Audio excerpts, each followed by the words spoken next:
Alright everybody, and welcome back to another episode, another installment of the Rising Eyes podcast. With your host, Mr. Corey Romer. This is Mr. Corey Romer. Hello everybody, this is Corey Romer. Formerly known as Corey Ryder, until YouTube destroyed my name. Bomb detonation. Google destroyed the name of Corey Ryder. They just demolished it. Oh! So now I'm Corey Ryder. I'm sorry. No, I said that wrong.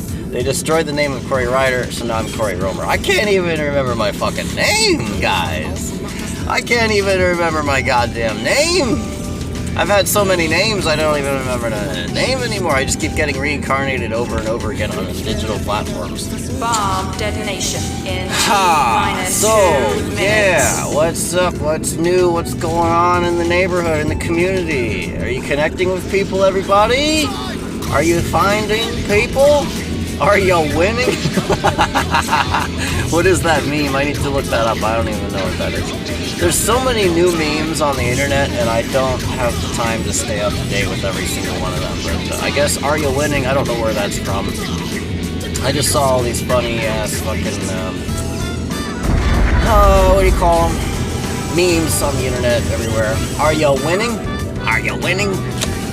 Detective Corey Romer here. Oh, I can't go that way. Shit. I'm driving. Detective Corey Romer here, everybody. It's being a detective on the internet. Actually, I can't go this way. Fuck it.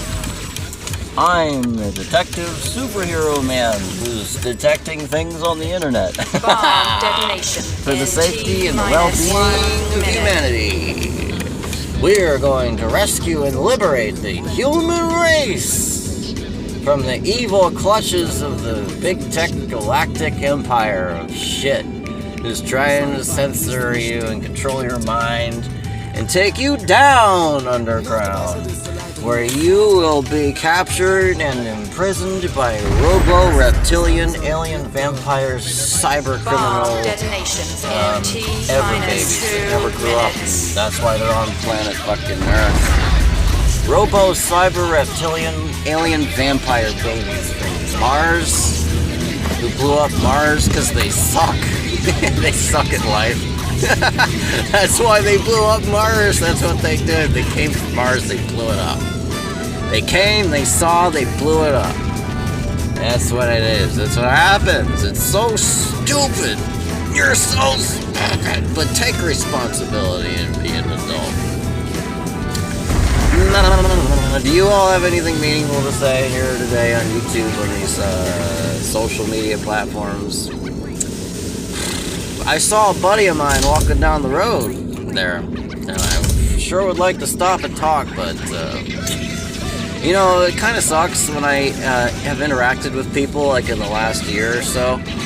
I'm always interacting with them, and then after a while, somehow it comes into the conversation. So, Corey, what are you doing for work these days? What are you doing for an income? Or are you just sitting at home drawing pictures, playing your guitar, playing your fucking musical instruments? Oh, you think you can just draw for a living? Oh, you think you can just play for a living? You think you can just sing for a living? Oh, 30 seconds. You're one of those creative-minded kind of people. You're not one of those utilitarian-minded kind of people. You're not making money by practical, utilitarian, physical, tangible assets that you're selling to the population, to civilization. Hey, I have a theory for you guys. I've been over this before, but let's talk about this, because I have a theory for y'all. What do you think would happen? Imagine this beautiful, wonderful, amazing hypothesis. What do you think would happen if everybody decided to quit their job if they didn't truly like it? If you don't like your job, if you hate it, stop fucking complaining. Just quit. You have the freedom to do that, right? I mean, unless you had babies, if you got a bitch pregnant and you had kids, then you're kind of fucked over by karma. You do sort of, kind of, at that point, have a responsibility to take care of your children. At least until they get to be a certain age. Now, once your kids reach a certain age, like once they get to be 17 and 18, then you're allowed to say, fuck it, I don't want to be an adult anymore. If they can't take care of themselves at that point, I'm going to do what I can to help them, but I don't care. I don't have to keep working these shitty day jobs. Fuck this. Parents continue to do that because they care, and they're concerned about the well-being of their offspring and stuff. But, so if you're in that situation, that sucks, and a lot of people are in that situation. But if you're not, you can go do whatever the fuck you want, and life is short, and I mean, if you're afraid of dying and you're afraid of starving, then you have to keep your job.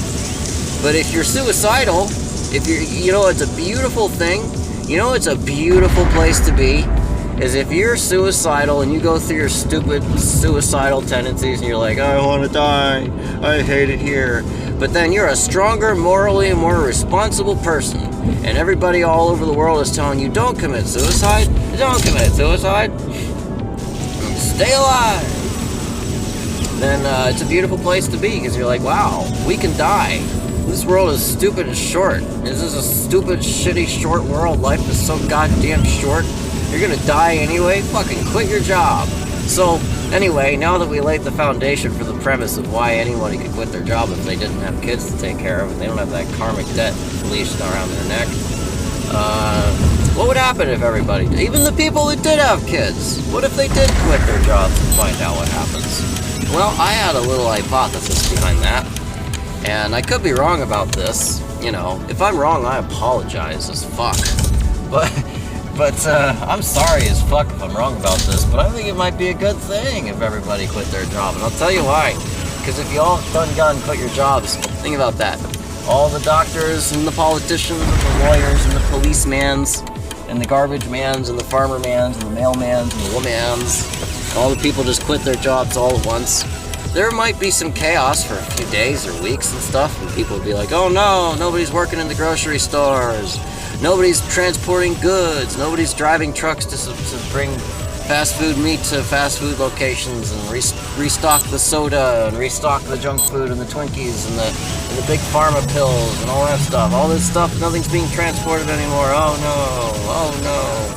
Then what would happen?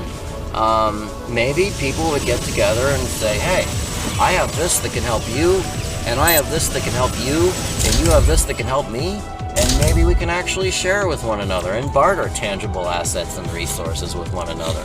And maybe we'll find out that we actually have stuff that we all have that we can help each other with, and we all have skills and things that we can do. And maybe we can develop some kind of, I don't know, free energy technology? Maybe we can figure out a way to produce our own electricity and power and energy so we can heat our homes without having to use big oil and big coal and big nuclear. Maybe.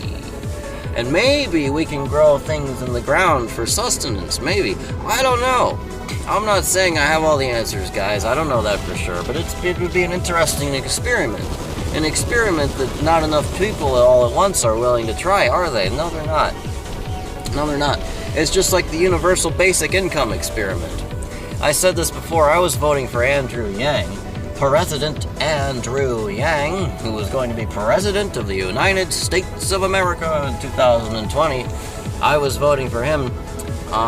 He got fucked over in all kinds of ways by the big industries, the corporations, and the corruption of the political shit that's going on. But, you know, universal basic income. Now, Andrew Yang was proposing what? $1,000 a month free and clear for every citizen who does not have a criminal record at the age of 18, blah, blah, blah, blah, blah. That's all well and good. I think that would be a fantastic, wonderful idea. I would take that, absolutely. I'd be so grateful for $1,000 fucking dollars. But let's be real and be honest. You know, maybe, because the argument on one side is that universal basic income would cause hyperinflation, mass laziness. Everybody would say, fuck this, I'm not working my job that I hate anymore. I'm going to live on the bare minimum and scrape by and be a lazy person and go home and play my guitar and watch cartoons and watch cat videos on YouTube and jerk off all day. maybe that would happen. I don't know.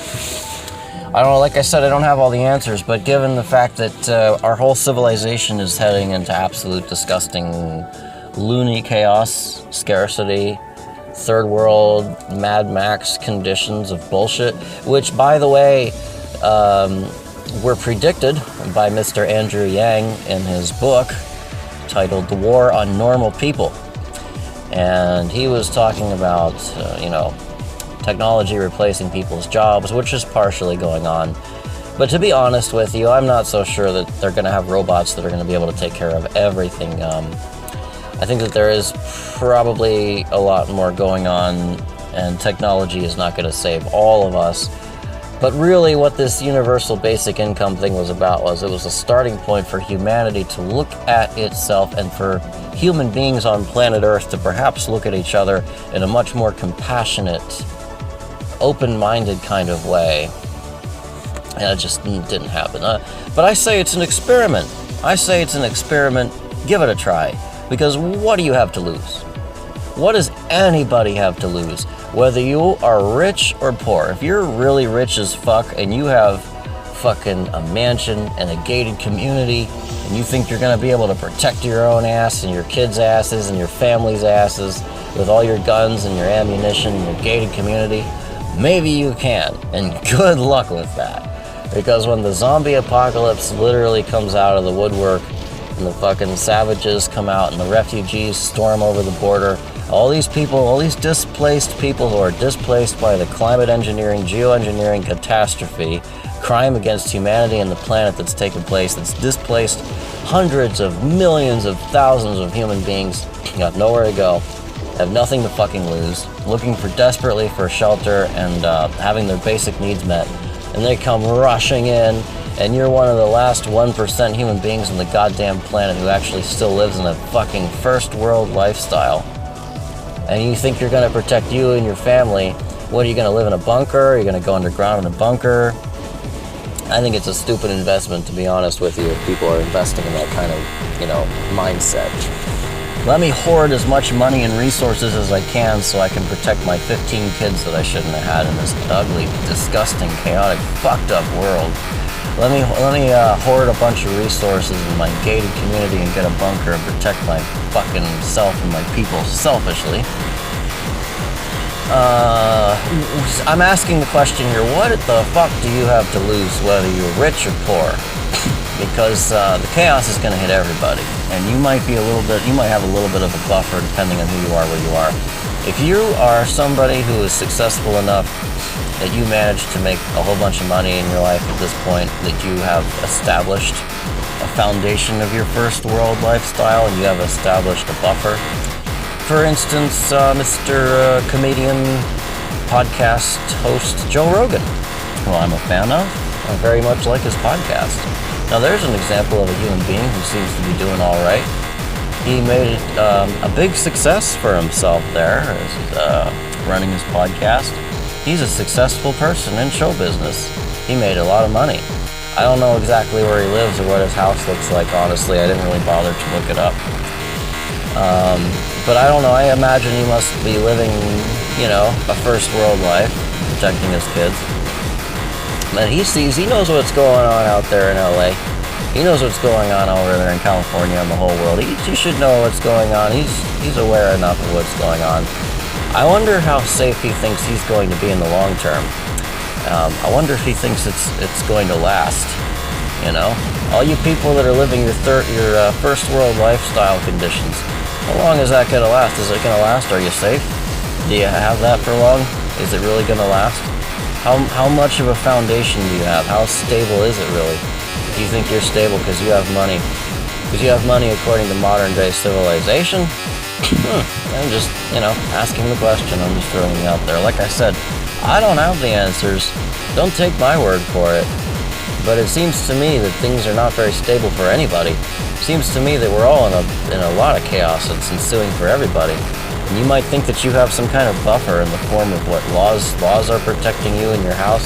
Are the laws protecting you? When the protesters come down and there's more protesters than there are people who don't feel a need to protest, ?